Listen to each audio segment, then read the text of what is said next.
This is Michael Cowan, and welcome to Trial Lawyer Nation. You need to show people the worst possible harm that negligence could have caused, because that's what the case is about. What I'm asking you to do is to focus on what you can control, because that's where the power lies. The Dalai Lama has a saying that in the face of anger, justice evaporates. If you can't focus group it, you have to be very, very critical of your process. The facts aren't good, you can't create a miracle. We can agree to disagree and be zealous advocates for our clients. Quit worrying about looking perfect. You're not going to. That'll come in time, but you can still be an effective litigator. Welcome to the award-winning podcast Trial Lawyer Nation, your source to win bigger verdicts, get more cases, and manage your law firm.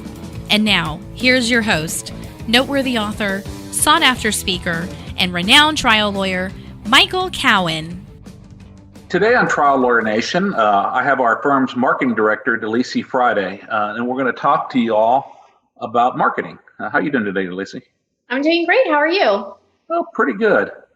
So let me just start by asking you a question. You've been with our firm for a number of years now. Is there anything that's surprised you from the things you've learned over the years about personal injury marketing? Yes.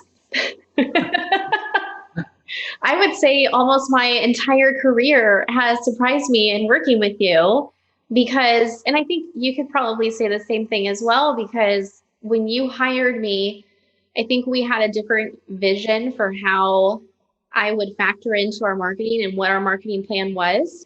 And it was completely different. And then where it is today is not where I envisioned it. And I really thought we would be doing marketing business to consumer when I took on the role. And now now we're all business to business, and we have our own in-house marketing team. Yeah, it's really developed over the years. And I think it would, you and I talked about it. I think it would be useful not to sit around and brag about what we're doing, but to kind of talk about what works for us, and then talk about the evolution of what we've done over the years, what worked, what didn't, and how we build up to where we are now. Oh, absolutely. We learned a lot of lessons. Yep. So you said business to business, business to consumer. What do you mean by those two things in the legal field? So in marketing, we use B2C and B2B when we're talking about who our audience is. So B2C would be business to consumer, and that would be all of the personal injury law firms out there who are marketing their business directly to those new potential clients. We market B2B, which is business to business. And that means our marketing is all marketing to other law firms that we could potentially partner on in a case. Now, I've had people tell me I'm insane for just having a pure B2B or, marketing to other lawyers that might want to refer or co-counsel a case because I'm giving up a referral fee in every case and would not be better off trying to just get 100% of that case when it comes in. I think every time we bring in someone new to work with us, they think that too. Yes. What are your thoughts on that? Well, I think first I would agree with those individuals because I would have thought the same thing. But everything you do in our law firm, there's a reason behind it, and you put a lot of thought into it. So actually, I think the reason that this works is because you put pen to paper and you actually took a look at our dockets and the cases that brought us the most business. And you said, wait a second, we're getting most of our bigger dollar cases from other law firms. So does it make more sense for us to market just to those other law firms? So I hope that answers some of your question, but I also like to ask you, what was that thought process like for you? How did you come to that decision? Because it wasn't an easy one, I'm sure. Well, it wasn't, and part of it was trying it the other way. I kind of came up on a I went to go work for a lawyer. I left a big law firm, went to go look for a lawyer, and shortly after I made partner a couple of years into it, he quit. He just said, here's 3 weeks notice, I'm going to become a public defender, or you need to buy me out of the law firm. And for whatever stupid reason, I agreed to do it. And, ended up with my own law firm. I didn't have the money to advertise. And so back then I was really scratching out a living. So I went to other lawyers and said, I'll try your little Allstate, State Farm, fender bender cases for you. And, eventually won enough of them to start making a name. So I really didn't have a choice, but I always thought, man, if I didn't have to pay the referral fee, I could make so much more money. And every now and then we organically get a case, and it's like, oh wow, we're getting 40% instead of a much smaller percentage when we got to cut other people in on it. And I thought, oh man, it would be nice to get that. And so at one point, I popped a big case, and I had a fairly mature firm at that point where we had a good income stream. And I tried other things. I tried back. I'm really dating myself, but we did like a full page Yellow Pages ad. We did a website. We hired web marketing people, and none of that ever really, at least in deep South Texas where I'm from, didn't really work.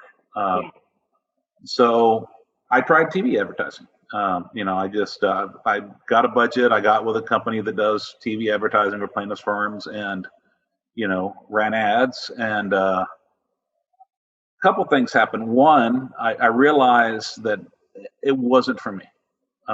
The volume of cases that you have to screen, the number of people coming in, and then because you're spending all this money on the TV ads, the temptation to take cases you otherwise wouldn't take, because I just spent $50,000 this month on TV advertising. I know I've never done slip and fall cases, but that's the only people that are calling me right now, and we ended up signing up some. And so, and just the unrealistic people, the people that had called 5 other law firms and been rejected, then calling us. I didn't like dealing with all that. But the other thing is we did get some trucking cases. We did get some other cases. And I put pen to paper, after about a year, and realized that even on our highest referral fee percentage we pay, our average fee was like triple what it was than the average fee on the trucking cases that had no referral fee. Because when we're taking referrals, we're, at least at this point in my career, we're able to say no to a lot of cases. So we're only taking cases that meet a certain criteria. Whereas when you're just advertising, they're coming in early, and thankfully, a lot of people that get in regs get better. And so they would go and they treat a little bit at the chiropractor's office, or they go and see a doctor a couple times, and they get better. And those cases settled for what they were worth, but they still took time. Then they took energy, and we had to go get their property damage fixed, and we had to get them in a rental car, and we had to, then sometimes there'd be no insurance coverage, and they wouldn't want to get back out of the rental car, and and then it would be on my credit card. We can do that in Texas. In other states, I know y'all can't do that. We can in Texas, and if you don't, you lose the case.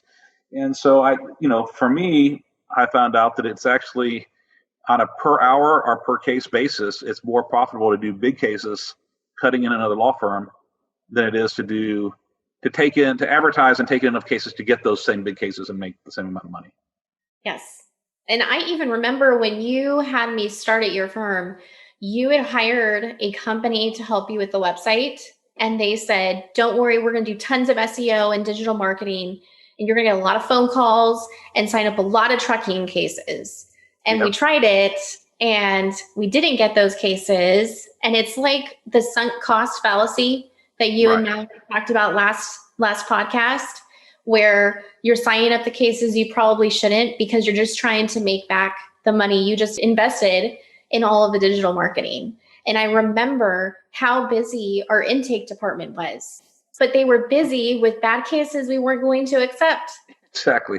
Yeah, digital marketing, and I know people that are killing it on digital, but I don't know that hiring a company that is also providing digital legal marketing to other people in your area is a success, is a path to success. But with both the companies, and I'm not going to name names right now because they're nice people, and I don't want to slander people. It's not slander, it's true, but I don't want to talk bad about people. If people ask me privately whether they should work with somebody, I'll give you my opinion, but I'm not going to announce it here. But both the companies I worked with, when we just were not getting good cases at all, after spending what they recommended we spend, their solution was always to pay them more money. Yeah. Will you pay us more money to do? So I'm going to do more of what doesn't work, and it's somehow going to magically start working again. Mm-hmm. Yeah, that'll work. Well, and I also think the time that we're in now, because we did this years ago. I've been with you for almost 6 years now. And when we did it, I feel like it was a different space. And now, if you are going to spend money in digital, you have to be highly competitive. And in order to do that, you have to spend a lot of money. Yeah, digital. I mean, it depends on how you do it. I know people that, and it depends on what you're doing. Like we're doing trucking cases. I mean, you're talking about the most competitive niche in the industry, and we're in San Antonio, Texas, where you have Thomas J. Henry. So I think San Antonio truck lawyer or something, that, or San Antonio injury lawyer is the highest Google AdWord.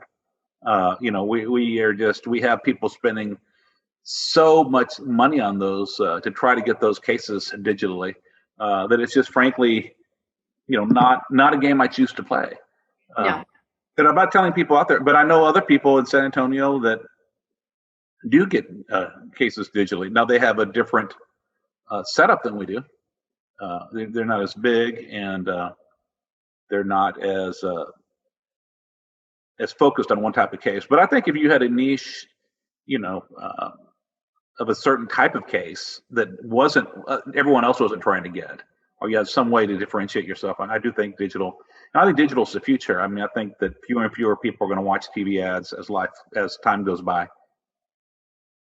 I agree. I also think there's a new space for that because now people are watching internet TV, which I remember Jim Adler talked about that in one of our previous episodes, where now that's a whole new space for digital marketing, is how do you get onto internet TV? Yeah. And there is that rare client that goes and really, really researches online, different firms and the results and their reputation and stuff, and reviews. They exist. And you talk to like Steve Gersten, who's got in really early and is a master of digital marketing and just organically does really well the search because he's just been doing it for so long and has so much content out there. He says he gets clients that are really out there and they've read all the reviews and but I think by and large, that's the minority in the personal injury realm. Right. Now, I think those people are more likely to have a better case, but I think, because it's a bigger decision when you have a bigger case, like a death or a really serious injury. But I think a lot of people, people that know lawyers or know people that know lawyers ask other lawyers and ask around to get recommendations. So the people that are responding to advertising are typically going to be, less sophisticated, and it's more about, what benefits are you offering them in your advertisement, and right. Are you showing strength? Are you showing, aggressiveness in your marketing? It's a more educated client.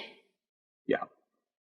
So I want to kind of ask you a little bit about what it was like before you hired me and what that thought process was and that transition. So what was the evolution before you decided to bring someone like me to the firm? Well, one, it was not as good before you, but you bring a lot to the table. But it was a long evolution. I mean, I've been doing some kind of marketing, since 1999, 2000, 2001, somewhere in that, 20 years or so ago. When I started, I did not have much of a budget. I mean, I was very much, like I said, I think I had a Yellow Pages ad because that's what everyone did back then, was a Yellow Pages ad that was never particularly, never really got as much. I don't know that it even ever paid for itself. And so I did different things. When I first did it, I got a local ad agency.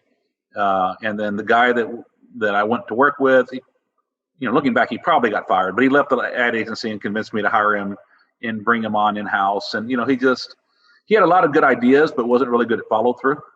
And so we'd run an event here or there, but we didn't really follow up very well. I went to the Ben Glass Great Legal Marketing. And, I got a lot out of working with Ben. Some of the things, honestly, some of the things work and some don't. And you don't know. Every market's different. Every practice is different. And you don't know unless you try it. And I think, his disability practice is very different than South Texas personal injury practice, where frankly, you have case runners going to people's doors and calling them directly as your competition. So the kind of the slow burn stuff he does, I don't think works as well in that market. But it works really, really well in the B2B. But so, I went to his seminars. I tried developing, some newsletters. I wrote a book for consumers. I tried running a TV ad to say, before you call a lawyer, get this book and find out whether you ever need one. And pretty much, I think we gave away 10 books to consumers, and all the rest went to other lawyers that asked for a copy of the book, or judges that asked for a copy of the book. but I tried that. Like I said, I had a couple other people work for me before you, but they were, frankly, they were flaky. With all respect, there's a lot of flaky people in marketing. There's a lot of people that they just bullshit you and promise you the sun and the moon, and they don't deliver. But other people that did okay. We developed a decent. At one point we at least got decent branding, and we had some people that did that for us that worked really well. But just the idea of I could never get anyone to take my ideas and run with them. And I think the problem was I was hiring the wrong people with the wrong strengths.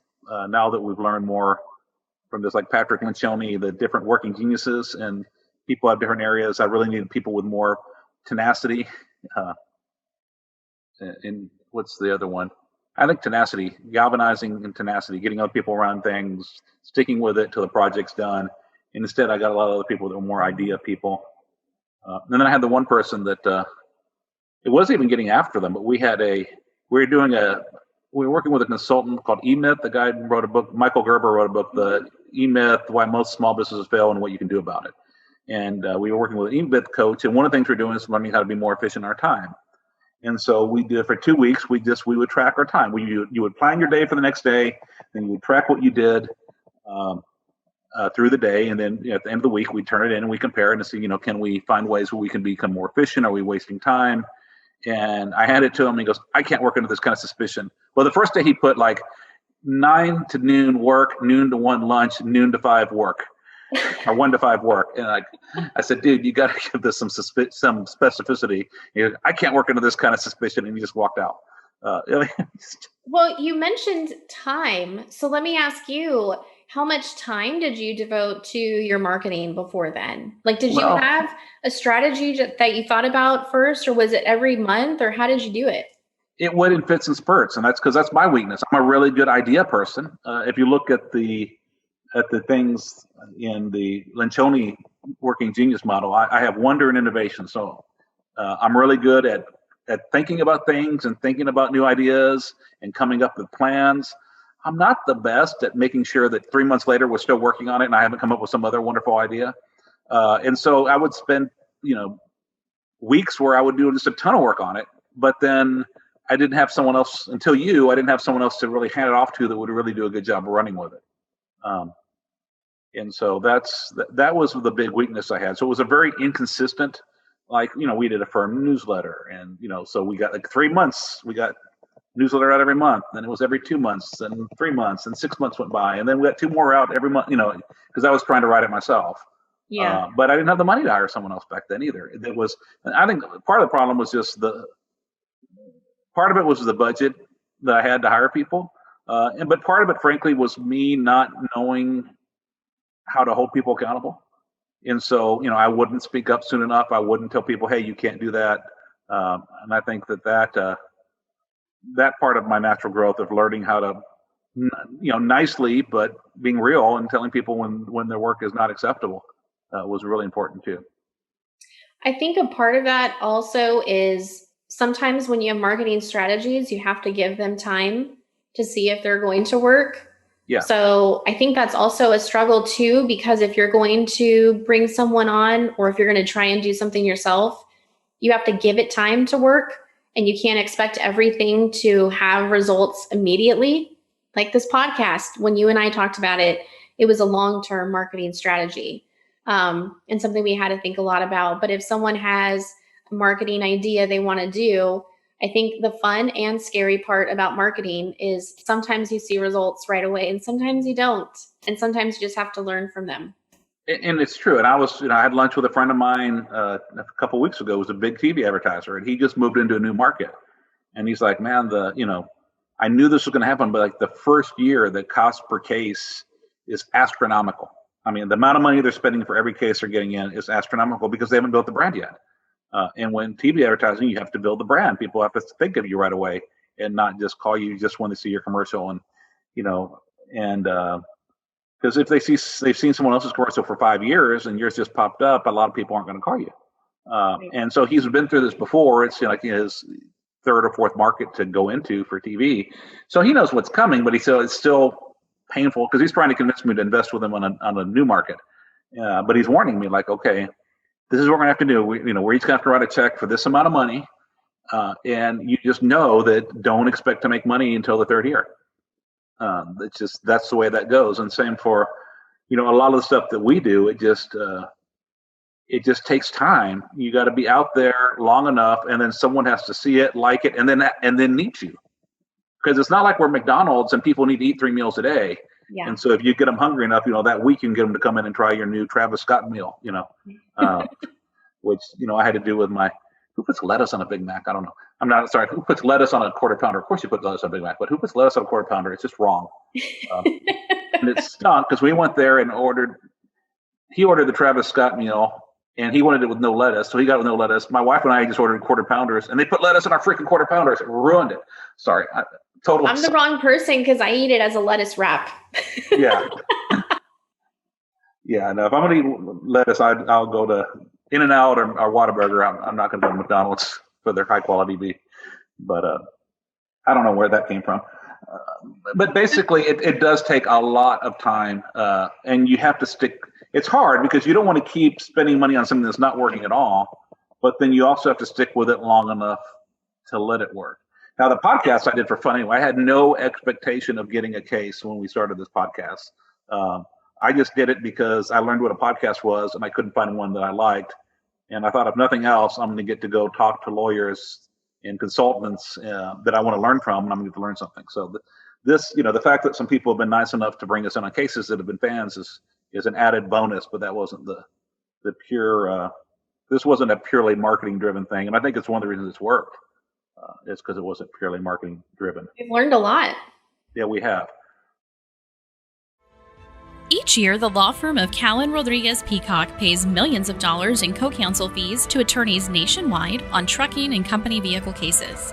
If you have a case involving death or catastrophic injuries and would like to partner with our firm, please contact us. We have experience finding potential defendants that other firms miss, and we've added millions of dollars to cases by finding these sources of recovery. If you have a catastrophic injury or death case where the policy limits appear to be insufficient, give us a call. If we can find another defendant, we can partner on the case. And if we can't, then we won't ask for any of the fees. You can reach Delisi Friday by calling 210-941-1301 or send an email to podcast@triallawyernation.com. She will coordinate a time for Michael Cowan to speak with you in person or by phone to discuss the case in detail.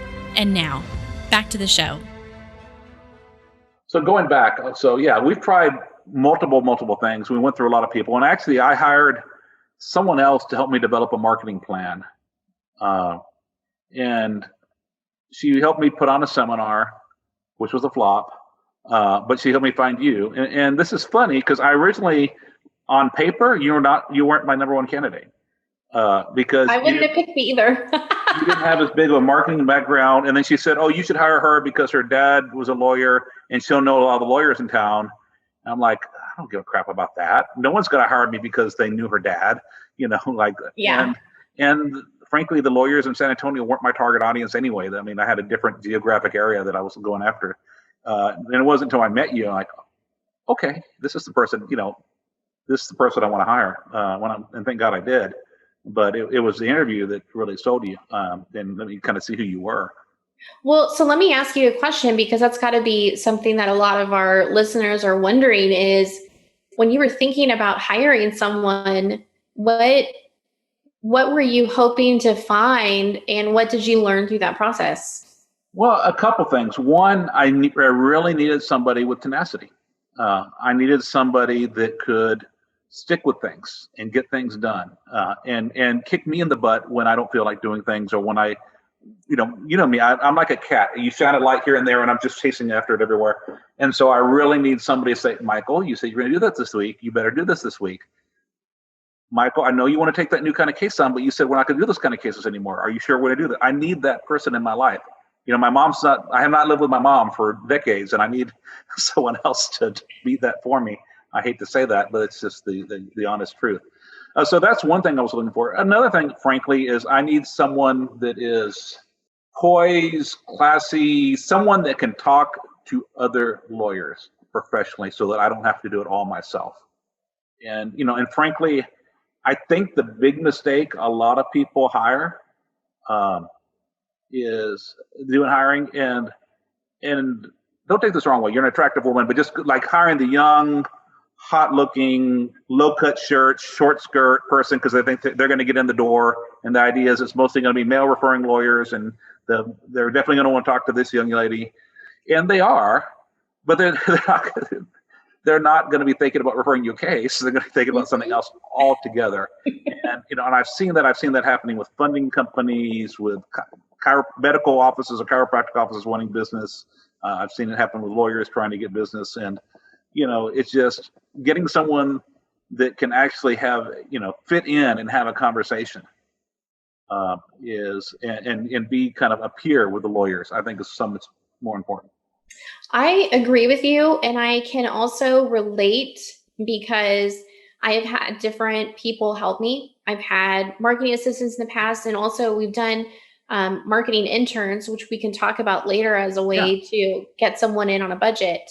And what I noticed, regardless of each individual person, is the ability to talk to other lawyers is critical, especially for a firm like us where we do business to business. If you can't actually write a full, complete sentence, then this isn't going to be for you. And for us, we do so much writing. And especially in the legal industry, it needs to be well written and it needs to communicate a message. And yes, sometimes those other candidates who are easy on the eyes and not so many words, they don't have that. And it's so important to have that in a person you want to stay long term. Absolutely. And it's not that we're like trying to hire ugly people. I mean, I think our people are perfectly fine looking. I mean, you're a former beauty queen. Actually, who am I to say anything? I was Miss Latina World. But... I know, but that has nothing to do with why we hired you. So I think that's what I'm trying to say. And you definitely don't dress like a hooch. Or I'm trying to find a sufficiently derogatory but not too offensive word. Thank you. So, but I do think, getting someone professional, if you're going to do and even if you're doing direct to consumer, I mean, you've got to get someone that will make a good impression. If you're not going to be talking to all the clients yourself with your clients or whoever you're talking to, and or your ad agencies or whatever level you're working on. Well, and I will also say that finding someone who at least has, because we've hired entry level individuals to help out, because it's a great way to groom them into how we do our marketing in our law firm. And we have found success in that. And it's all about finding the right person, but also that formal education, that bachelor's degree in marketing or in public relations gives them that entry level experience or knowledge that you can expand upon. Well, yes and no, and that was going to be actually the second point that I just got so caught up talking about the first one, I forgot what I was going to say. So not only was I looking for somebody with the tenacity, with the class, with the poise, but I had to also find someone that was willing to implement my marketing plan. Because so many other people, they're like, but I learned this in school, or we need to do this because this is whatever. And a lot of it's like, well, this is what all the other law firms are doing. Okay, well, if you've like there's a super lawyers that comes out every year, which, to me, it's like prom queen or something. It's like a popularity. And, I'm glad my name's in it, but I don't think it's really that, scientific of a thing. But people spend all this money to put a big ad in the super lawyers magazine that the only other people are going to read are the other people that get the super lawyers. I mean, I don't know of any clients that go look at superlawyers.com or read the super lawyers magazine when picking a lawyer. Maybe there's some out there. I don't know any. Yeah. So if I'm going to spend, so many $1,000s for an ad, do I want to run the ad where all the other lawyers are running it?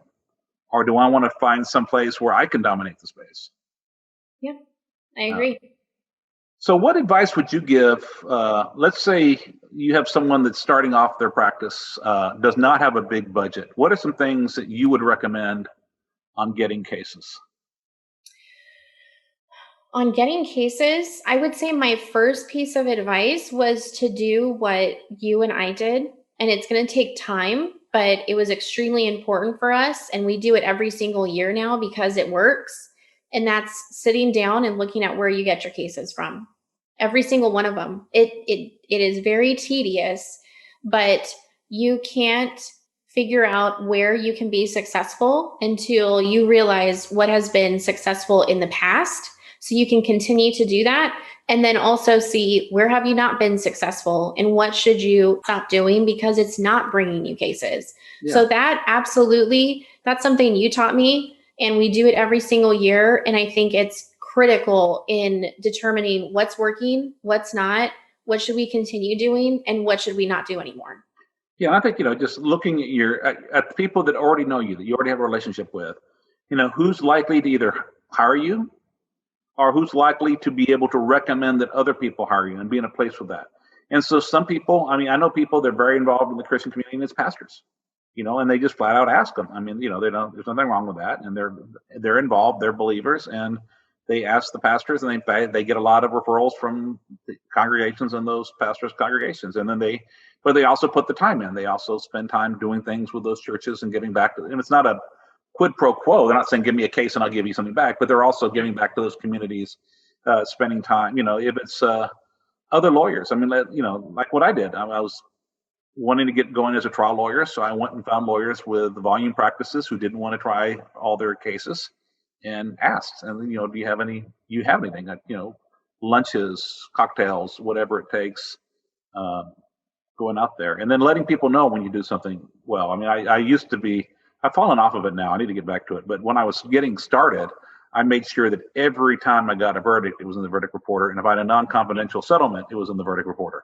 so that people started seeing my name and realizing that I was out there. It was, really important to do that. I've also seen something else increase, and I find it really fascinating, and that's finding organic referrals through Facebook groups and the app Nextdoor.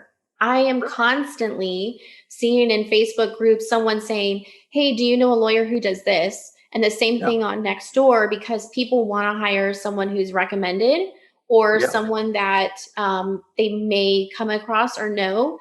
And those are two areas that I've seen a lot of potential in, and are free. And that's something that really, if I could, if I didn't have to worry about pissing off my referring lawyers, who, I'm not going to bite the hand that feeds me. The one thing where we could get more business, and we choose not to, is talking to our happy clients. Mm-hmm. Saying, if you ever needed somebody else, call me. Even if it's not something I do, let me be your source. Let me help you find the right lawyer.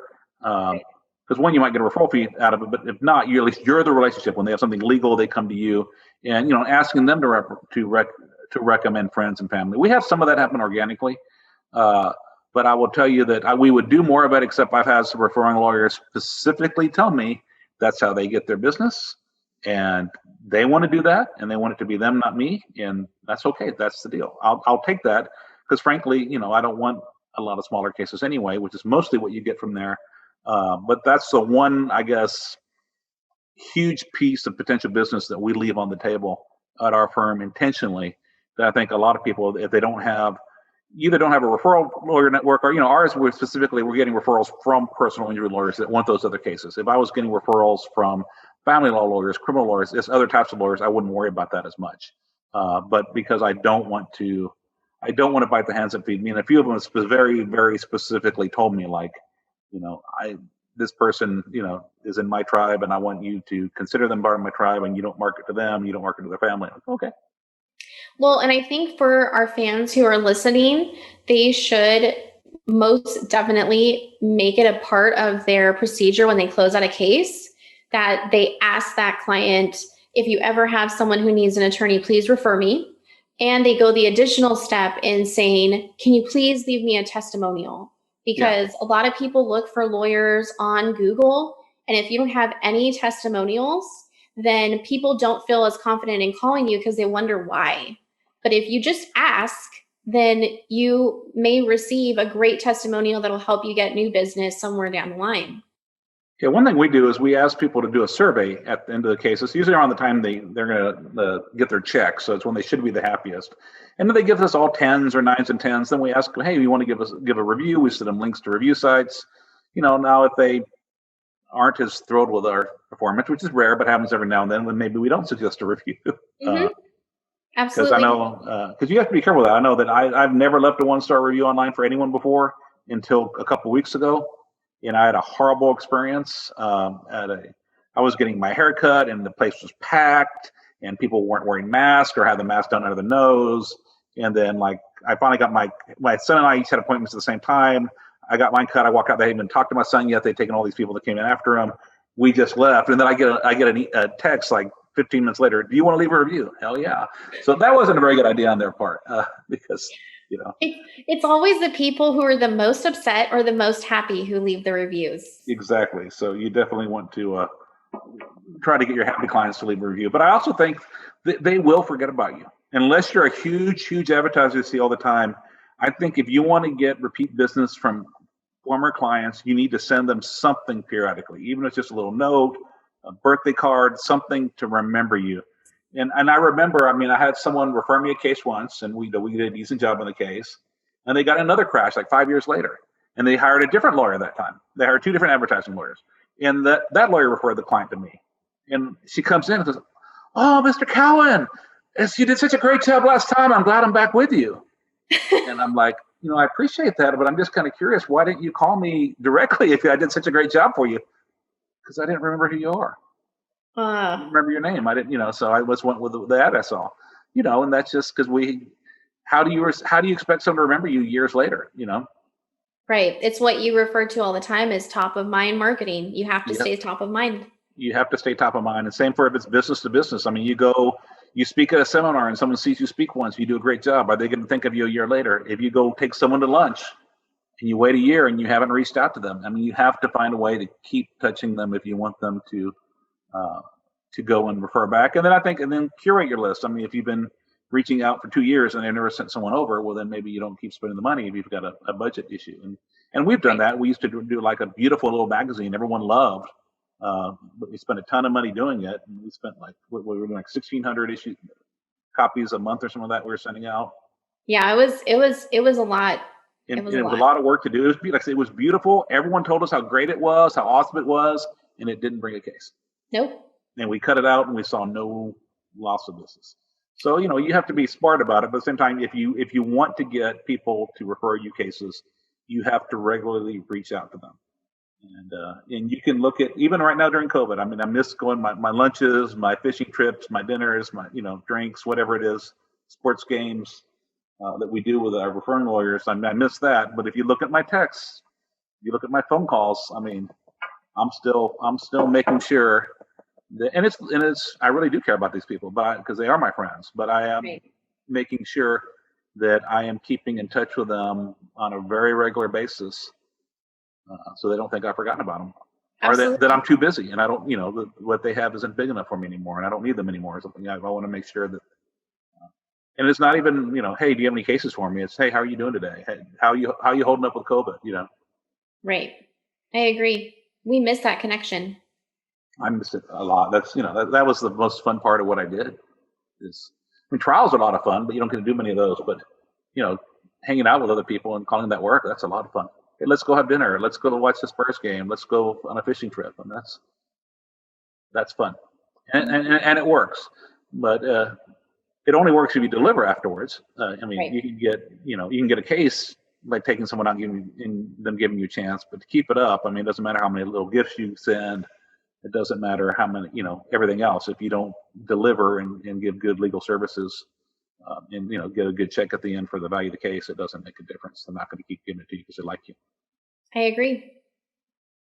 Something else that I found, I know I'm just kind of rambling now, but something else that I found has helped get us some more, even though we're not asking for organic referrals from our clients, we've put a huge emphasis on customer service, including monitoring and enforcing regular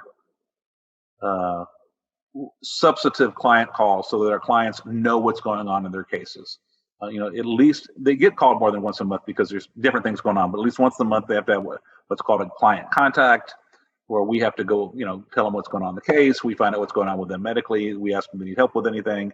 And that has, one, we don't have people calling saying, I don't know what's going on in my case and complaining like we used to, but that has really caused people to recommend us a lot more because people have no idea whether you got them good money on a case or not because they have no basis for comparison. Right.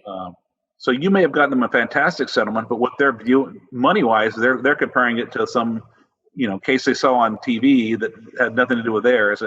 But they know service. They know whether they were treated with respect. They know whether they were happy, whether they were well informed. And I think to a lesser extent, that's true for referring lawyers or co-counsel too. Whereas, yes, everyone likes to get that big check at the end. But not every case ends up in a big check. I mean, a lot of that's fact intense. Is it a good case or not? How hurt was the client? How much insurance coverage is there? How bad are the liability facts? But the regular communication with them, the not having clients call and complain, the having clients say that, yes, I had a good experience there. Thank you. This was a good thing for me. But letting them know what's going on instead of just feel like I sent this case into a black hole and then I got a call a year and a half later saying, we got to settle it cheap. We've got problems. Or even they got a big check, but a year and a half after knowing nothing. Giving someone that better experience makes them more likely to come back to you. I think that is just as important as all the marketing you do to get the case. Yeah. If you don't deliver, then, and we've talked about this many times, but if you spend a lot of time and effort and money and thought into your marketing and then you get the case and you don't deliver good results, then you're losing money. Yeah. Thank you to everyone who attended Cowan's Big Rig Boot Camp in August. We had an excellent virtual turnout this year and are already thinking of how we can continue to raise that bar for next year. If you'd like to attend virtually in 2021, be sure to mark May 20th, 2021 on your calendar now and save the date.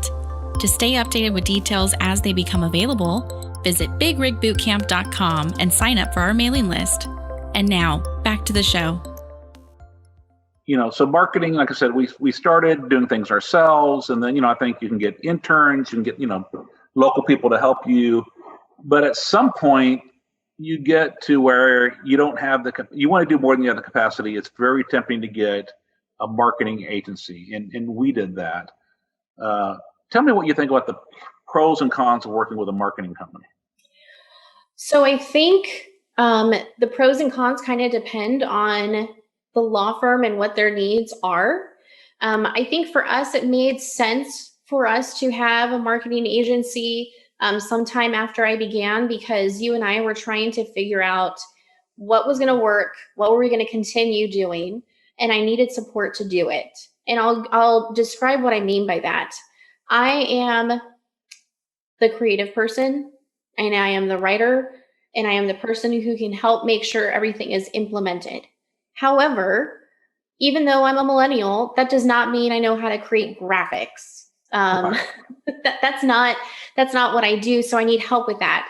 So before we found other solutions, we thought, okay, if we hire a marketing agency who can help with that, that will make things easier for us. And it did. It helped us understand what marketing strategies were going to be successful if we had help. It helped us create some really incredible looking marketing pieces. Everything we did was a very great quality.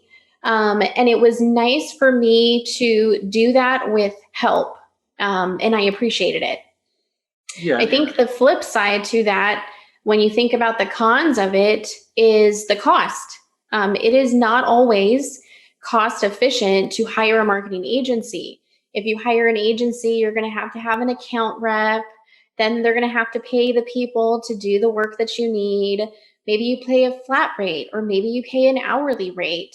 And depending on what it is that you're using them for, it can be costly. And I think one of the things I learned was our marketing agency was great for us to figure out what worked if we had all the right manpower and we implemented it perfectly, what was not going to work, what was too expensive, and what could we do with a smaller budget or on our own. And that's when you had mentioned Upwork.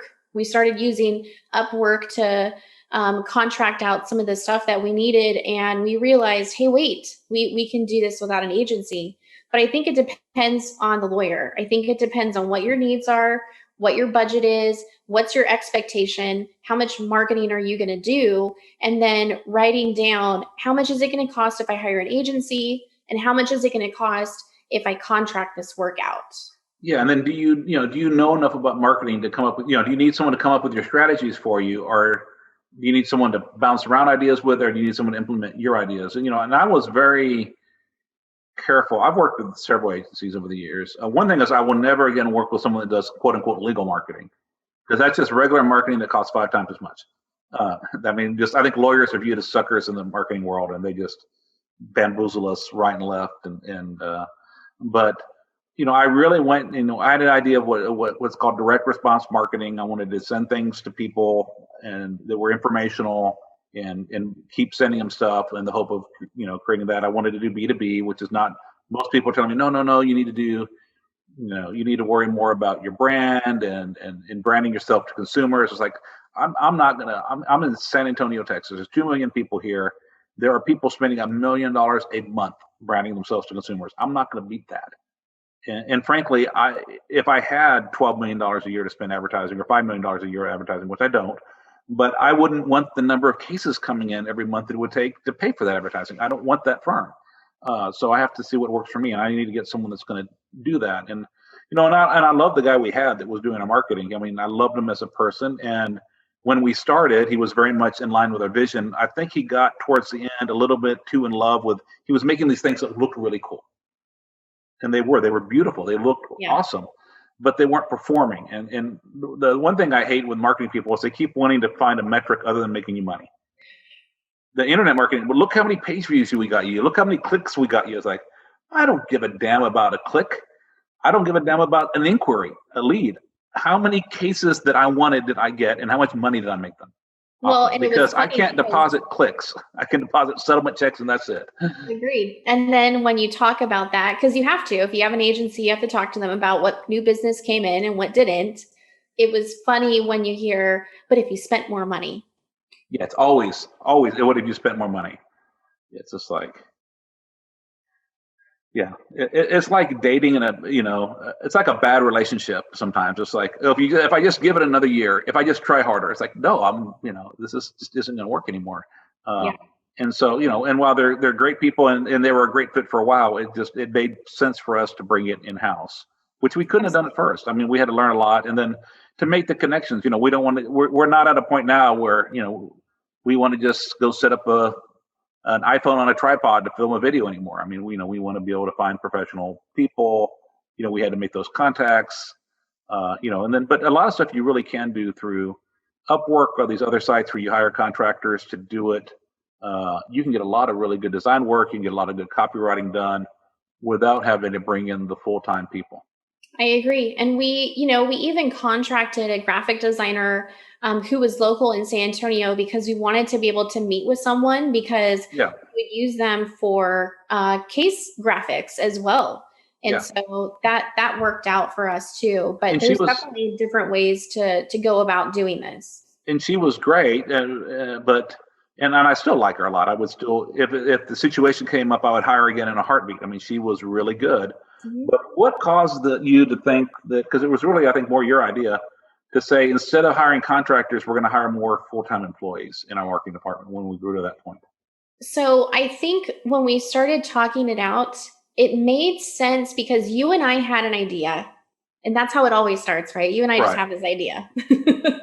So we had an idea of hiring a graphic designer and using them not just for marketing, but also for our case graphics. Because whenever you do this, your concern is, I need it to be a success, but I also need to make sure they have enough work to do. Right. We thought if we have them do marketing and case graphics, it'll be enough work to do. And so that's where the conversation started, because we realized how many graphics we were creating, not just on the marketing side, but on the case side, because we want to be elite trial lawyers, and elite trial lawyers put in that work. And that's where the idea came from. And it has been so awesome. I think one advantage, contractors, you don't have to have the cost every month. I mean, you can cut it off anytime you want. You just pay for them when you need them. But you don't have the same continuity. They have other projects. They have other jobs. You're not always their top priority, or you have to, whine a lot to become their top priority because they have other people that also want them to work on things. And if you don't work with the same person all the time, they don't necessarily get you, and you have to kind of this is the style we want, or this is the branding or the messaging we want, and you kind of have to keep going back and kind of reteaching them, because like for our trial graphics, we We have very, very, down to, because we worked with Roddy Jew, down to the font we want used and the color scheme we want used. And there's like, well, you don't have enough white space in this, or you have, no, I know that, but this is what we want because someone spent a bunch of money researching this, and we're not running an ad in Vogue. We are presenting this on a board to a jury in a courtroom. And so it's a different, it's different. And having someone full time, we've been able to get someone that just does what we want, and he's learned the way we want it, and so it just gets easier and easier to work with him. It's been absolutely great, and I think, in full disclosure, I was a little bit nervous too because I thought, man, are we going to keep this person busy? And if anything, it helped us create more work, and in a positive way that impacted our cases and impacted our marketing, because we didn't realize until we made the jump from contracting out someone to do that to hiring them to work full-time in our firm, that we realized, man, a real positive with having someone in our firm is we get to bounce ideas off of them. Exactly. And then other people in the office are like, hey, you know what would make this mediation great? If I had a graphic like this. And then it just snowballed, and our fear of not having enough work for this person went right out the window, and it improved our firm in more ways than one. Well, so even for the book I'm writing, it's like, how do I describe this? I know, let's get a picture. Because, when you're publishing when I'm doing a presentation at an attorney conference, I just go online and find an image. Well, when you're publishing a book, you can't just take other people's image. No. Maybe I shouldn't be doing it at conferences either, but you just can't take someone else's image off and put it in a book and publish it and sell it for money. So, like, here's what I want. And I just like, get it somewhat like what you saw on the internet, or let me hand draw something out. And can you do this for me? Yeah. And usually the same day I get it back, and, we'll make a couple little changes, but it's just so awesome. And it's so much easier to explain concepts when you have a visual. Well, and depot cuts. How happy are you that you have someone to help you with depot cuts before trial? Well, especially now, when you've done all your cuts, and then, the judge makes some rulings and doesn't let some stuff in, and you have to re-edit and sustain some objections, and you have to re-edit your video real quick. And having someone else in-house that can do that now, where it used to be me and Premiere, there's some other programs where you can sync the transcript with the video, but it never comes. It's not clean. Like you'll start off with a big long pause, or it'll start off like cutting into the word. It's just not as crisp as someone using actual video editing software to do it professionally. Right. And it is so nice, Now the one disadvantage of bringing someone in-house is it's an expense the firm bears. It's not something when you outsource, you can pass the cost along to a client many times. Whereas under the ethics rules, it's very challenging, and we don't even try to do it. There's all kinds of disclosures you have to give, and to have someone that is your employee or a business you own that has services that you charge the client. And there's good reasons for that. Well, and so let me ask you a question, because you've mentioned this before, that some of our marketing dollars are not marketing dollars that we can write off. You went into more detail. So can you help explain what that means? If someone's considering bringing on someone internally, there are really two different concepts. What I was talking about right now is that, like, when I have Raul, our graphic artist, who's brilliant, if I have him make a poster to use for trial, I don't charge the client for the money I paid Raul to do that. Whereas if I hired High Impact to make the same poster and they charged me money, I would pass that cost along to my client. Sure. So it does, on one hand, it does decrease, the margin a little bit. On the other hand, we have so many more graphics, and we get it done instantly, and we're not having to go through, layers of people. We don't have to get in line with the law firms. I think it more than pays for itself in the long run, but that is a disadvantage. The other thing you talked about is, under the tax cut that everyone else got, the Trump tax cut, those of us who do business-to-business marketing really got screwed, because they took away the business entertainment expense. So, like, now this is, I don't want to sound like I'm flexing here. It took us a long time to build up to this, but it makes sense for our marketing that I can only get out so often. I can only, our people are spread out, and so if I can bring groups of people to somewhere where I'm going to be, instead of me having to go out and go around the state and meet everybody individually, it's beneficial. So we got a suite for the San Antonio Spurs at the the AT&T Center. And so we get to go to concerts and hang out in the suite. We get to go watch basketball games. And it's awesome. And before the Trump's so-called tax cut, we got to deduct that. And when we took lawyers on fishing trips and, took lawyers out, to other kind of fun events, we would be able to deduct that. And now we can't. And it's no longer a tax deduction if it's business entertainment. And so that really hurt because, frankly, it basically raised the cost of our Spurs contract by 40%, which those aren't cheap because it went from being a tax deductible expense to a non-deductible expenditure. And that was not fun. Well, and I'm sure anyone who is doing any kind of marketing on any scale, that's something to think about now. Yeah, your traditional marketing stuff, your brochures, your marketing pieces, commercials, all that's still considered marketing expenses and it's deductible, but your business entertainment is not. One good thing about CLE marketing is CLE is not considered entertainment; it's considered putting on an education course or seminar. So you just have to, you got to be creative. But I've been audited twice. I have not had to pay a dime either time. So we try to stay on the right side of the IRS. Right. Enjoying the episode? Do you wish you had Trial Lawyer Nation on the go? Well, wish no more. The Trial Lawyer Nation app is available now exclusively on iOS devices. Access our entire podcast library, create a favorites list, search for old and new episodes, and much more. It truly is Trial Lawyer Nation at your fingertips. Download this free app now and enjoy the top legal podcast for plaintiff attorneys wherever you go. So what do you think what were the biggest challenges is that you had to deal with when what we did, I think, is we looked at our marketing. I remember what happened. We looked at our what we were spending per year, and then we said we were thinking about in-housing some of it. And so we told our people, we want you. They were just giving us a quote like, "You pay us this much money, and we'll do all your marketing for the year." Right. And we said, "Well, we want an itemized quote. This much for doing our." I'm trying to remember, like this much for doing to put on our seminar. This much for the monthly mailings. This much, and they wouldn't do it. They just refused. Right. And so we just broke off from them suddenly after that. And we took everything in-house. But we also saw, on what we were spending, we could hire people and do it in-house and have money left over. So what were the biggest challenges for you moving in-house? Honestly, the biggest challenge was we made that decision in December, and January we had to start. Yeah, that's working with me. But I think the challenge was you don't want to do something like that and it not be a success.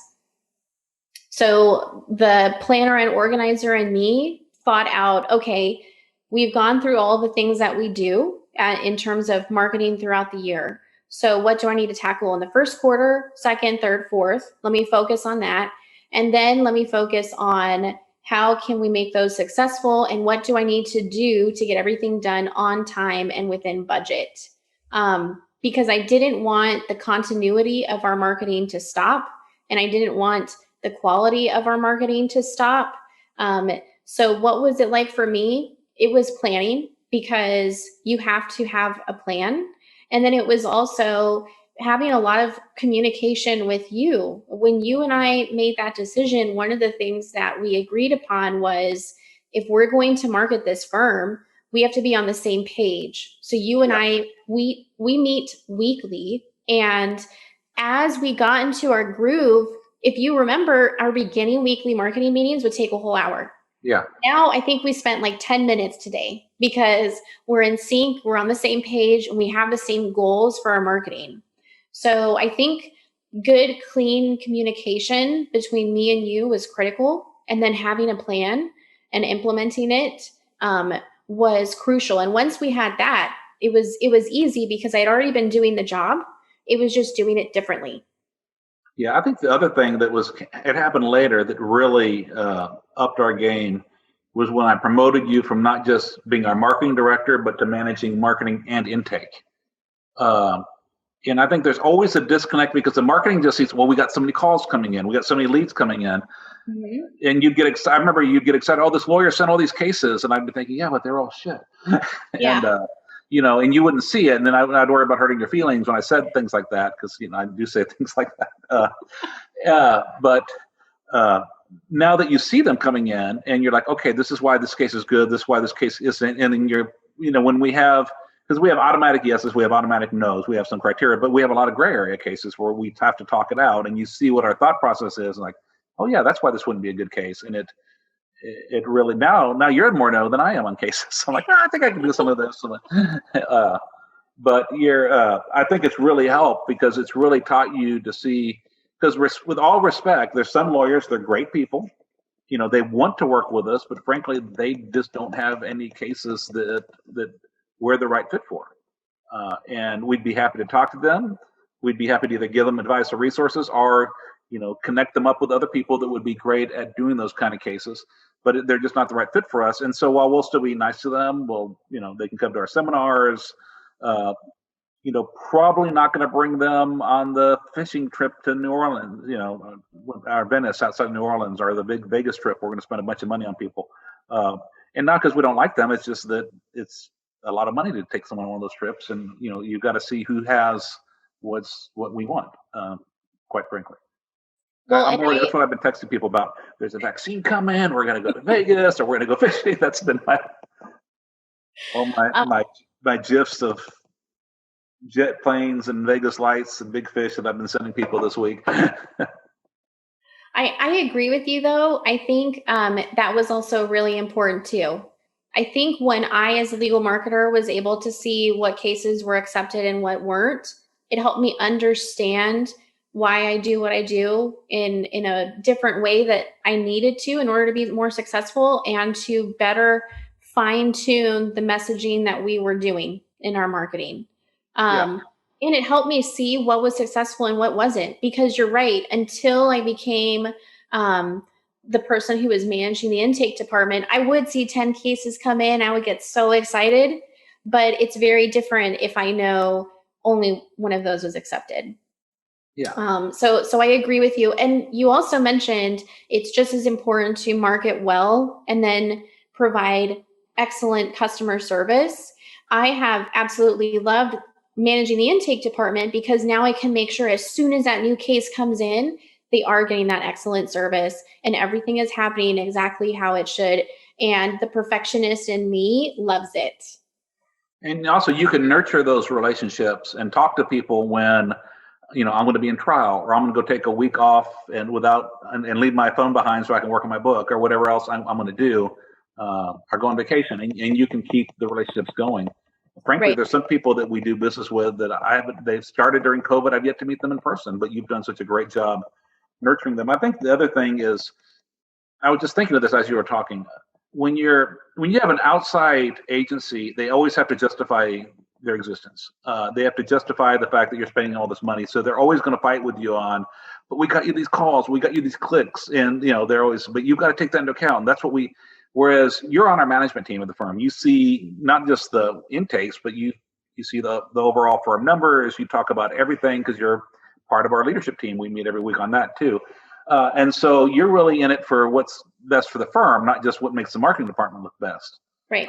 Which I think that alignment that we generated by doing it in-house, I think is something we could never get if we did it. So I think for those of you that are listening, I think the goal of everyone should be to do at least part of your marketing in-house and have your own marketing people. But realistically, this is a 20-something year process. This wasn't frankly, when I first started, even 10 years in my career, Delisi, I couldn't have afforded you. Frankly, I didn't have the money to pay someone of your caliber.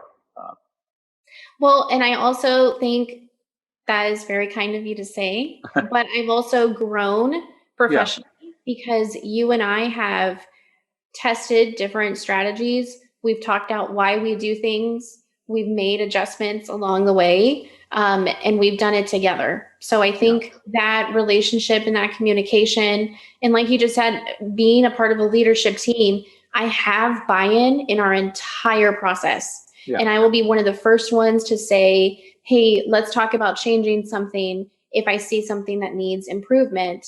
And it's very fulfilling for me professionally when I can see a case from beginning to end. Yeah, whereas before I'd have someone say, because they'd want to have somebody, another year of their website service, but you have to see this. There's some luck involved. You just have to keep going and doing this. Whereas you're like, hey, we need this isn't working. We need to do something better. Right. How can we improve and how can we make it work? It's just a very different thing. So, everyone listening, I think that is the ideal, but, start small, start doing things yourselves, start hiring interns, hiring contractors, and just, build it up, invest in yourself, invest in your firm until you can get the cases that you want and you deserve, and believe that you do deserve them, because you do. One last thing I just want to talk about is, my biggest thing I had to overcome is just my doing things in fits and starts. I would do it really strong for a while and then I'd forget about it and start working on something else. And I do it really strong for a while and I forget about it. What is it that we're going to do in a week? Is it next week or the week after, where we're going to sit down and take a full day? So every year we have an annual marketing meeting, and it's a full day that we dedicate in December, where all of us will get together. We will analyze our budget. We'll analyze every lead that came in, all of those leads that came into cases, all of our strategies for the year, and then we plan for the next year. And that is extremely important. In this podcast, we talked about why it was important for us to talk about what's working, what's not, so we could adjust. And I think that's incredibly important for people to be doing every single year if they want to succeed. When we're talking about we're planning for the year, we're planning like we're going to do, this year's a little more complicated because we're having to make some vaccine projections and stuff, but we're going to do our seminars at this point in time. We're going to take people on a fishing trip on this date, and we need to go book it now, and we need to contact them and decide who we're going to invite. And we're going to take people to, these are the events we're going to have. We're going to give out gifts for whatever we're going to give a gift for. We're going to, whatever we're going to do, we plan it out way in advance. So we leave some budget for kind of, discretionary things, but even the birthday gifting and different levels of, this person's like one of our highest referring lawyers. We got to make sure, what is that person like? How much money can we budget to give him something he really likes for his birthday? Let him know we love him. Yeah, and I agree. And I think that's really important. It's obviously going to be a little bit trickier this year because we have the pandemic. But that doesn't mean it should stop you from planning in advance. You can't start 2021 without some kind of a plan in some direction. Yep, absolutely. And I do think that there's going to be some real opportunities in 2021 because, these times have been tough. And when there's tough times, not everyone's going to make it. And, there's going to be people out there that aren't going to be able to fund their cases. There's going to be people out there that aren't going to be able to spend the same kind of money marketing. And, so if you can do it smart and not spend a fortune doing it, I think this is going to be some real opportunities for people in marketing the next year. Every time there's hardship, it leads to opportunity. Absolutely. And so we just need to survive, and then we can thrive. Absolutely. Okay, Delisi. Well, thank you so much. I think we've hit over an hour now. So, Delisi, thanks so much. I always like talking to you. I'm looking forward to working and planning out next year. And thank you for everything you've done to create the success of our firm. I really do appreciate it. Thank you for letting me be a part of your team. Thank you for joining us on Trial Lawyer Nation. I hope you enjoyed our show. If you'd like to receive updates, insider information, and more from Trial Lawyer Nation, sign up for our mailing list at triallawyernation.com. You can also visit our episodes page on the website for show notes and direct links to any resources in this or any past episode. To help more attorneys find our podcast, please like, share, and subscribe to our podcast on any of our social media outlets. If you'd like access to exclusive, plaintiff lawyer-only content and live monthly discussions with me, send a request to join the Trial Lawyer Nation Insider Circle Facebook group. Thanks again for tuning in. I look forward to having you with us next time on Trial Lawyer Nation. Each year, the law firm of Cowan Rodriguez Peacock pays millions of dollars in co-counsel fees to attorneys nationwide on trucking and company vehicle cases. If you have a case involving death or catastrophic injuries and would like to partner with our firm, please contact us. We have experience finding potential defendants that other firms miss, and we've added millions of dollars to cases by finding these sources of recovery. If you have a catastrophic injury or death case where the policy limits appear to be insufficient, give us a call. If we can find another defendant, we can partner on the case. And if we can't, then we won't ask for any of the fees. You can reach Delisi Friday by calling 210-941-1301 or send an email to podcast@triallawyernation.com. She will coordinate a time for Michael Cowan to speak with you in person or by phone to discuss the case in detail. This podcast has been hosted by Michael Cowan and is not intended to, nor does it create the attorney-client privilege between our host, guest, or contributors and any listener for any reason. Content from the podcast is not to be interpreted as legal advice. All thoughts and opinions expressed herein are only those from which they came.